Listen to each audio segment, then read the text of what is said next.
Good evening. Thank you for joining me tonight. I want to start by asking you a question, but not just any ordinary question. I want you to think about that smartphone in your pocket right now, or perhaps the one you're using to listen to me, that little black piece of glass.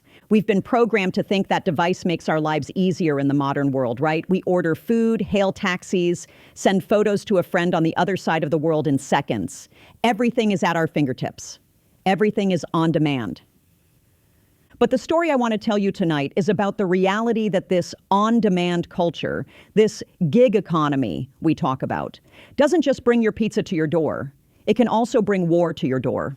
Imagine this. Please really picture it in your mind. You're in Moscow. You're inside those thick walls of the Kremlin. You're a superpower, or at least you see yourself that way. You have armies. You have tanks, nuclear missiles, tens of thousands of soldiers, and you want to harm a neighboring country, say Poland.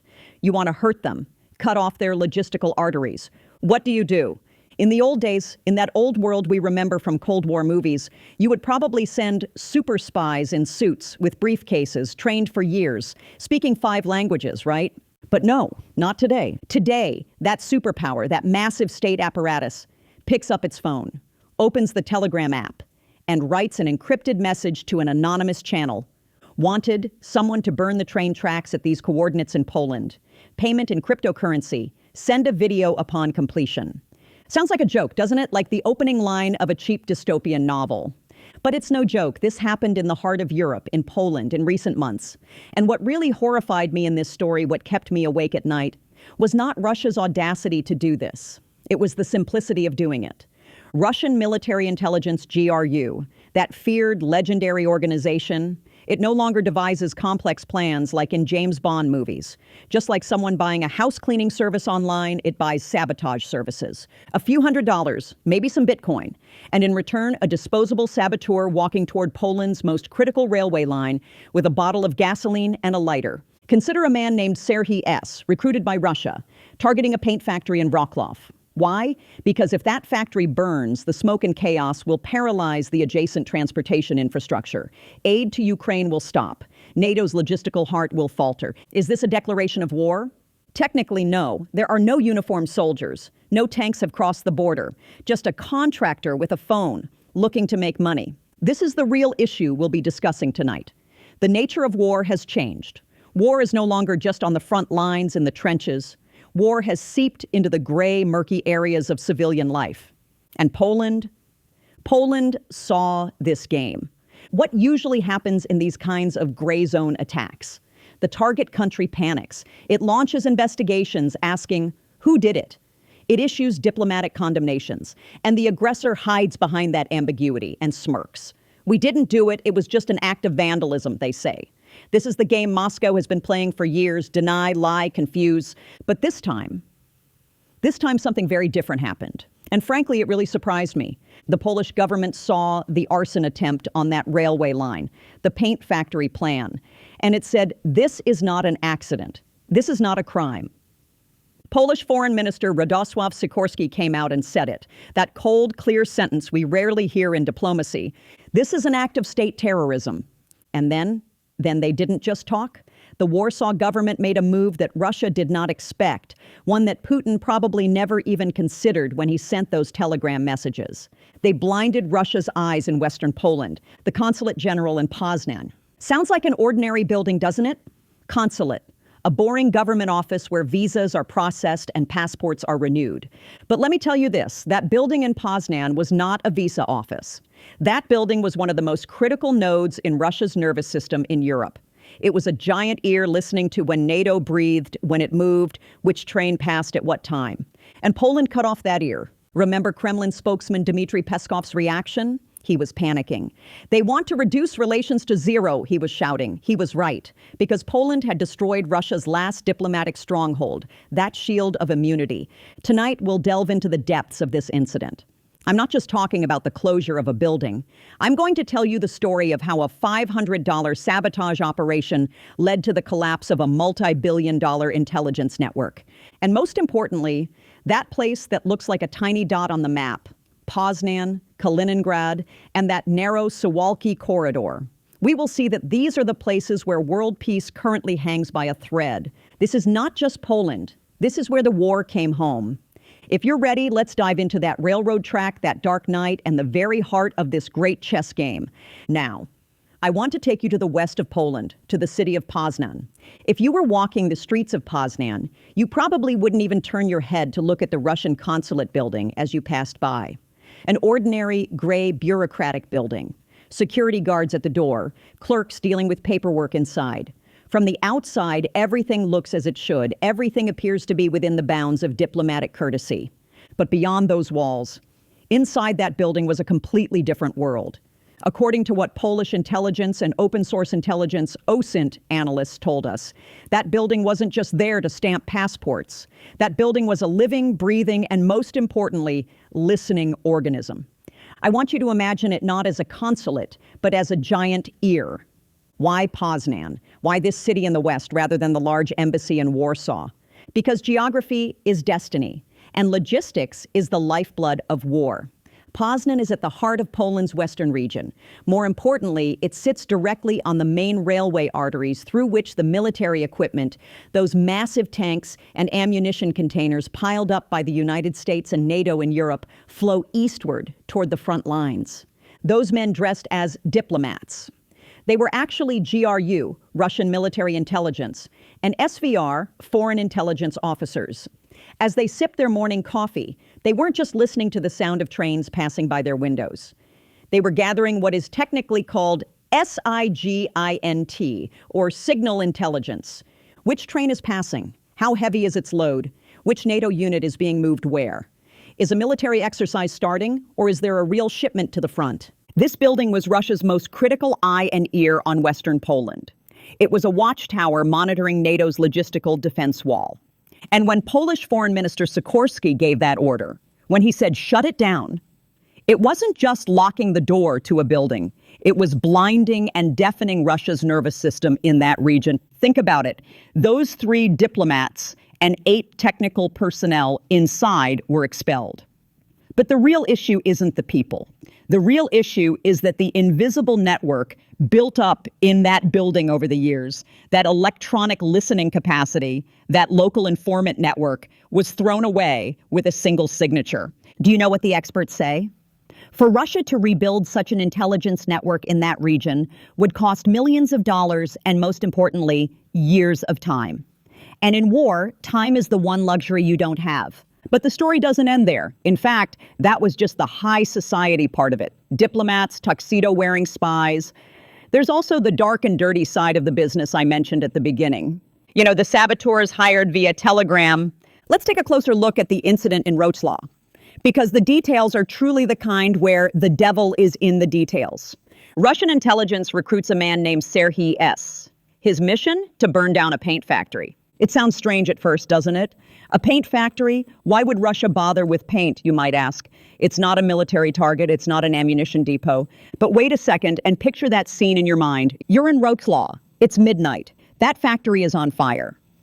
What happens when paint chemicals start burning? Thick, toxic black smoke fills the sky. Firefighters, police, ambulances. Total chaos in the city.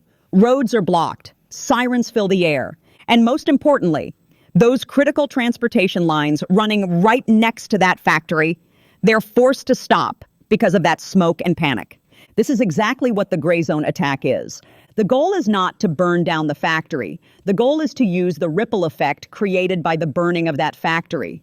The target is to stop aid going to Ukraine, paralyze NATO's logistics, and sow the seeds of fear in the Polish people. We are not safe. War has come to our backyard. What did the Polish Consul General say?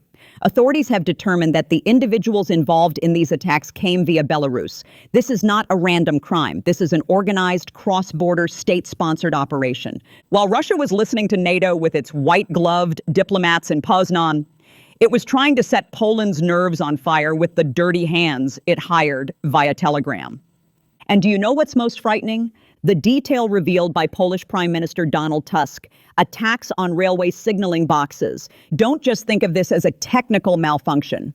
Close your eyes and imagine a train loaded with tons of ammunition, traveling at 100 kilometers per hour in the dark of night. The engineer trusts the signal ahead. He sees the green light. But what if someone Maybe someone who was paid just a few $100s, tampered with that signal box. What if that light was supposed to be red but was green instead? This wouldn't just be a logistical glitch, it would be a massacre. This was the point where Poland said enough. This was no longer a friction that could be brushed aside with diplomatic notes. This was an act of state terror directly targeting civilian infrastructure, directly targeting human life. And Warsaw's response was not to cower and retreat, as Putin expected. Quite the opposite. They pressed that strategic nuclear button they had in their hands. While Putin wanted to create a little chaos, he handed Poland the key to legitimacy that would completely isolate Russia from Europe. So is this situation limited to Poland?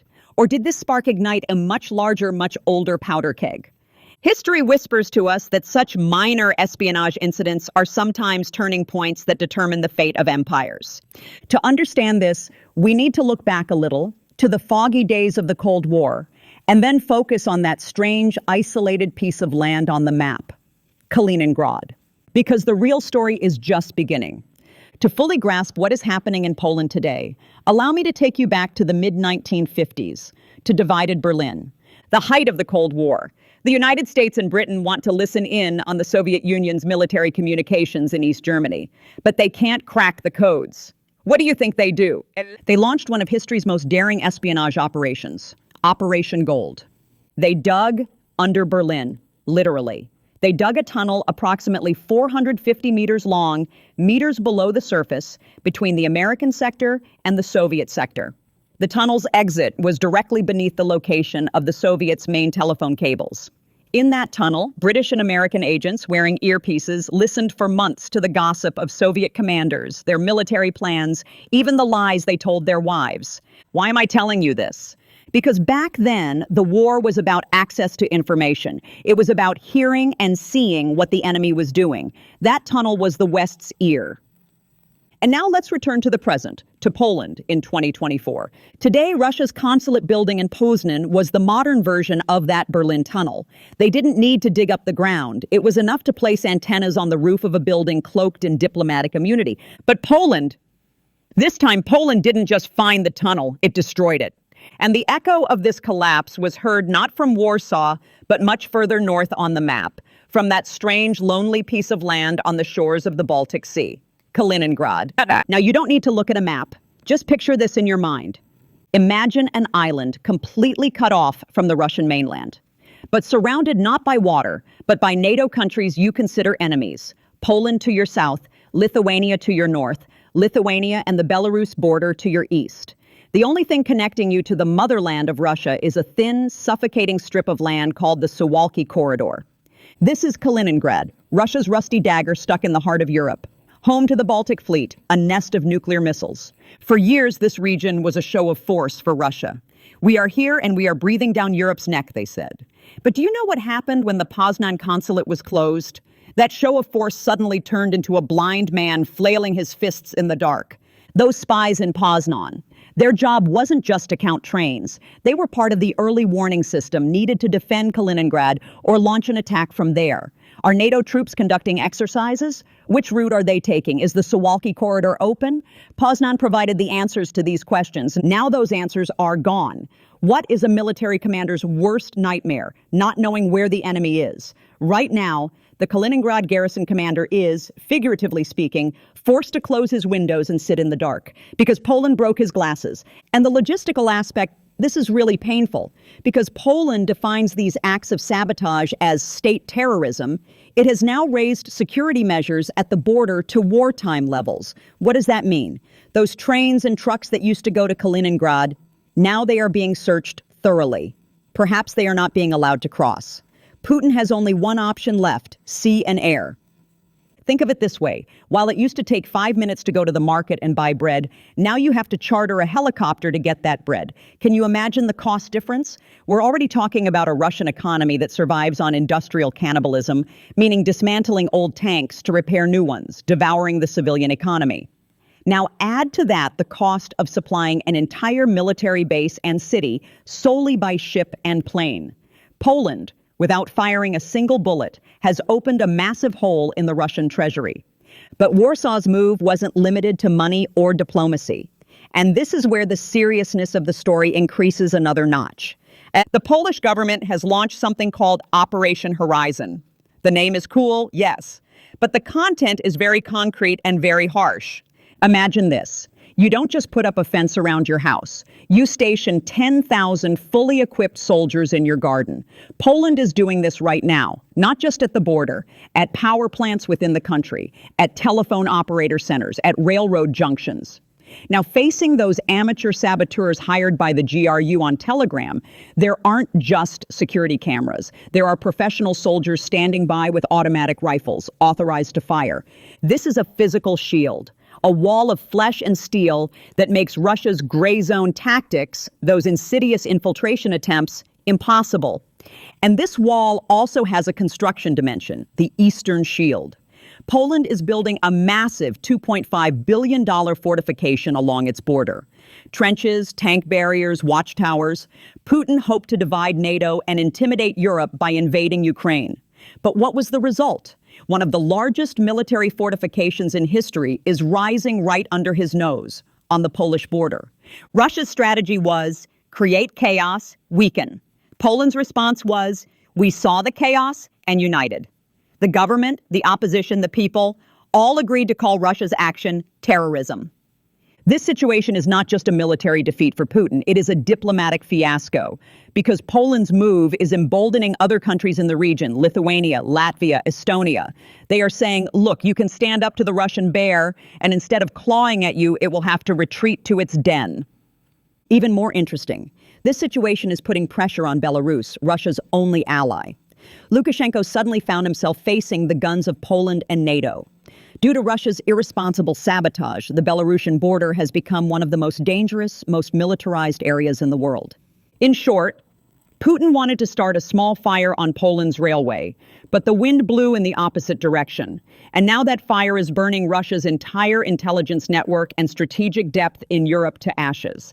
This is the story of the hunter who fell into his own trap. So what will this hunter do now? What does a cornered animal do? Or more importantly, what will we do in this new walled-off world? You know, there is a topic that historians often debate about the collapse of empires. We usually imagine that collapse comes with a great noise, with massive battles, with smoke covering the sky. We think of that scene of Nero playing the violin while Rome burns. But history actually whispers to us, collapse begins not with an explosion, but with decay. You don't notice when a massive tree dries up from the inside. Even though its outer bark still looks hard, the sap inside has been sucked out until a wind blows and topples that huge trunk. And the story I told you tonight, that railroad track in Poland, those $500 saboteurs hired on Telegram, that silent consulate building that was shut down, these remind me of that decay. Think about it. This is truly a contradiction worth dwelling on, worth digesting. On one side, there is a state that defines itself as a global superpower. Russia, it has nuclear warheads, it has hypersonic missiles, it has veto power in the UN Security Council, it rules over the world's largest geography. On the other side, there is this state's method of waging war in the heart of Europe in 2024. What is this method? Imagine an intelligence service that instead of conducting sophisticated operations, like in James Bond films, has resorted to gig economy methods used by a young person trying to make ends meet. They post ads on anonymous messaging apps, seeking someone to start a fire at these coordinates in Poland. Payment in cryptocurrency. Is this the behavior of a superpower? Or is it the floundering of a cornered, option-depleted structure that has lost its institutional seriousness and is randomly firing its last shots in all directions? The closure of that consulate building in Poznan is therefore not just a diplomatic incident, a simple retaliation. It is the fall of a mask. When Polish Foreign Minister Sikorski called that sabotage attempt state terrorism, he actually pulled the pin on a diplomatic bomb. This definition downgraded Russia from the status of a legitimate state to be dealt with to that of a criminal organization to be fought. By locking the door of that building, Warsaw silently shouted to Moscow, "We see what lies beneath that state costume you wear, and we will no longer treat you according to that costume, but according to your actions." And the consequences of this diagnosis, that's where the real tragedy begins. Remember the grand narrative Putin has been peddling to his own people and the world for years? The West is decaying, he said. The West is weak. The West is cowardly. They are so addicted to their own comforts that they cannot come together and make decisions. To his own people, he said, "Trust me. I am a grand master of chess, while they are merely playing checkers." But what happened at the Polish border, in front of that building in Poznan, shattered that story. What was Putin's goal? To create chaos by burning down that paint factory, to pit NATO countries against each other, to make people wonder, is Poland exaggerating? But what happened? Chaos gave birth to order. Fear turned into an iron will. Not just Poland. Lithuania, Latvia, Estonia, all the nations on the cold shores of the Baltic Sea acted as one. Even Germany, known for being more cautious and slower to act. Have you heard the German defense minister's words? He says the alarm bells are ringing. The German army, the Bundeswehr, is talking about calling up hundreds of thousands of reservists by its 75th anniversary. They are sending a fully equipped brigade to Lithuania, F-35s, Chinook helicopters, Sky Ranger systems. Europe, which Putin called weak and divided, is now building an eastern shield of concrete and technology worth $2.5 billion, unprecedented in size on its eastern border. And do you know what the most ironic part is? Putin's cheap, amateurishly planned sabotage paid for this shield. While Russia wanted to open a small hole, it ended up creating an impenetrable wall. It built the walls of its own prison with its own moves. And here, let's pause for a moment. Let's look at those left on the other side of that wall. Those who have been turned into pawns in this geopolitical chess game, the Russian people. This is perhaps the least talked about but most painful part of this story. How does a leader's strategic genius lead his own people into a dead end? Consider Kaliningrad, the civilian population trapped there. They can no longer cross over to neighboring Poland to shop. Prices in the market have skyrocketed because the logistics routes are blocked. Why? Because their leader thought that sabotaging a signal box on a train in Poland was a brilliant idea. What is the state's job? To make its citizens' lives easier or to poison its neighbors' lives? The Russian state is currently in a process of industrial cannibalism that is devouring the civilian economy. This term is very scary, isn't it? Cannibalism, eating itself. Russia is dismantling civilian factories for parts to repair tanks on the front lines. To feed the war machine, it is stealing from the people's welfare, their future, their children's education, the cheese in their refrigerators. The claim to be a great power is shattered and crushed by the reality of those disposable saboteurs on the ground and that silent, empty consulate building that has been closed. History is teaching us another lesson, and ignoring this lesson would be the biggest mistake we could make. Appetite comes with eating. It's an old saying, but unfortunately, its truth has been written in blood. Look back. The pattern is so clear. When Putin invaded Chechnya, the world said, this is an internal matter, let's not get involved. When he invaded Georgia, they said, maybe he was provoked, let's call for restraint on both sides. When he annexed Crimea, they said, well, it was historically Russian territory anyway. Then Donbass, then the march on Kiev. Do you see? It doesn't stop. It doesn't stop until it's stopped. Every silence, every turning a blind eye seems like a green light to him. If Poland had dismissed that fire on the train tracks as just an accident, if it hadn't dared to call it state terrorism and close that consulate, what would the next step have been? Maybe a school, maybe a hospital, maybe a nuclear power plant's power line? What Poland did was not just to protect its own border. Poland slammed its fist on the table and said, enough is enough on behalf of the entire Western world. What you call hybrid warfare, what you call the gray zone, we call terrorism, and we will treat you as we treat terrorists. This changed the rules of the game. This emptied that building in Poznan. This isolated Kaliningrad. This bankrupted Putin's strategy. I want to leave you tonight with this thought. The power of a state is not measured by how many tanks it has, how many spies it can hire, or how much it can intimidate its neighbors. Real power is reliability. It is stability. It is the ability to build. It is the ability to provide prosperity for its own citizens without having to ruin the lives of others. While Russia tried to burn that train track, it actually burned the bridges to its own future, its own honor, its own legitimacy. It entered a path of no return. That empty building in Poznan is not just a closed office. That building stands there as a monument to Russian isolation, to Russian strategic bankruptcy. We, on this side of the border, are waiting with Operation Horizon, with our soldiers, our radars, and a united alliance, not in fear, prepared, because we now know that cheap sabotage ultimately exacts the highest price from its perpetrator. And now it is Moscow's turn to pay that price. I know this story does not end here. History continues to unfold. Tomorrow may bring another move, another crisis. But at least tonight, knowing that those tracks are safe, that those malicious eyes have been blinded, that Poland and its allies are vigilant, perhaps we can sleep a little more peacefully. Thank you for delving into this complex, dark, yet equally vital issue with me, and for listening patiently.